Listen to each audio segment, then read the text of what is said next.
Federal officials are now investigating former special counsel Jack Smith. If you remember, Smith was the special counsel who oversaw multiple criminal investigations against Trump, which included Trump's handling of classified documents and, of course, his actions on the day rioters stormed the Capitol on January 6th. The U.S. Office of Special Counsel, which is supposed to be independent of the Trump administration, said it's investigating Smith for alleged violations of the Hatch Act, a law that prohibits certain political activities by government officials.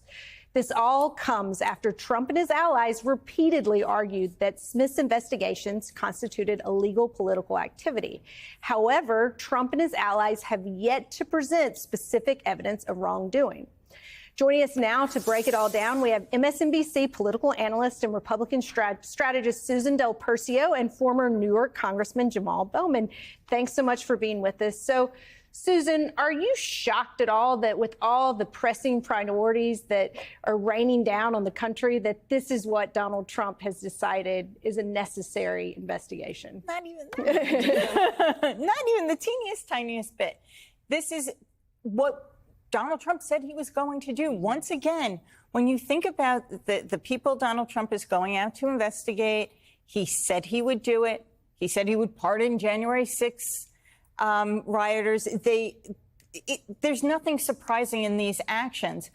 What will be surprising, though, is to see how much, frankly, the Democrats and those on the other side of the aisle take the bait and try and make it news. Because, frankly, I think he likes trolling everyone. Because this is going to be more than an inconvenience for Jack Smith, but frankly, it's in its face and everything else that's going on in the country. It's not a top priority. It may be trolling, but I'm curious, Jamal, what you think some of the greater impacts of this could be. I was speaking with Ron Insana yesterday, as well as one of our economist friends, Natasha Sarin, who's often at our table, and they were telling me, basically that while we're analyzing what just happened with the firing of this BLS commissioner and the economic impact that could have on the country, the other sort of pillar that matters is this sense, both on the inside and the outside of our country, that the U.S. respects the rule of law, that it's not like a kangaroo court system here. What are you worried we're careening toward?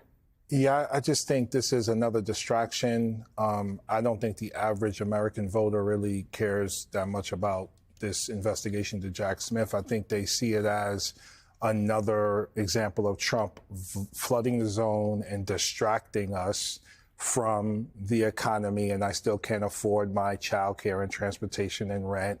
The Epstein files, you told us you were going to release those, and now we're seeing you won't rule out pardoning a monster who abused children.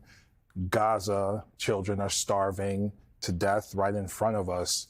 And so I think this is another example of Trump's administration distracting us from the things we should be focused on, which is how are we helping the American people and how are we being a moral leader in the world on so many issues. And yes, this seems idea, like this has to do with being a moral leader, though. One would think, but this idea, you mentioned rule of law versus kangaroo court. I think ever since Trump has won re-election, it's been more kangaroo court than anything else. I mean, he has been convicted of crimes and has not been held accountable. The Supreme Court has granted immunity to presidents. He's bringing up Obama and stuff that he did, which we know was crap.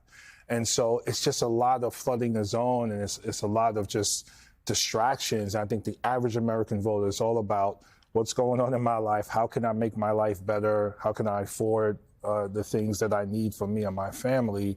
And I'm tired of the nonsense. I think the average voter in Co-op City in the Bronx or Southeast Queens they're tired of the nonsense. But I just want to pull on that one thread where I think it does come back a little bit politically, not so much about Donald Trump specifically, is that when you start chipping away at the foundation of the country and those pillars that you talk about, and those institutions, what happens is, especially with younger people, and by the way, this will happen with Democrats and Republicans, if you don't trust the institution, you don't want to be part of the process. If you're not part of the process, what are you not doing? You're not voting.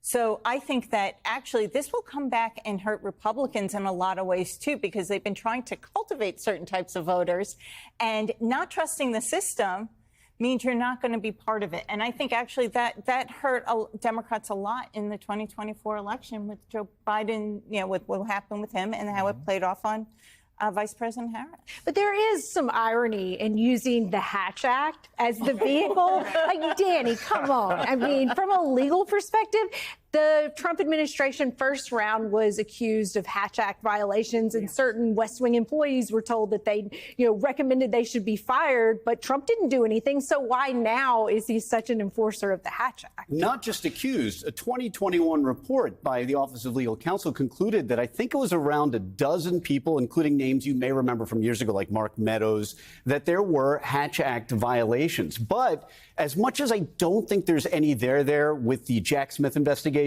because the closest analog we have in recent history would be James Comey. And what he did was arguably a little less orthodox than what a special counsel like Jack Smith did, who was assigned a job, who carried out his prosecutorial duties. One way there could be a violation is that if the timing of what Jack Smith did, if there was no other inference to be drawn other than he timed his legal and procedural activities to interfere with an election. But as long as there's some explanation that fits, hey, we were just prosecuting, this was us being aggressive, then he's probably in the clear. That's my thinking. But none of this is real. I mean, these guys are saying it's a troll, a Hatch Act. None of this is real. I mean, this is like a Trump troll. And I think the fact they're picking the Hatch Act is like part of the troll, right? Because they have never, this administration is not so interested in that. Not so much.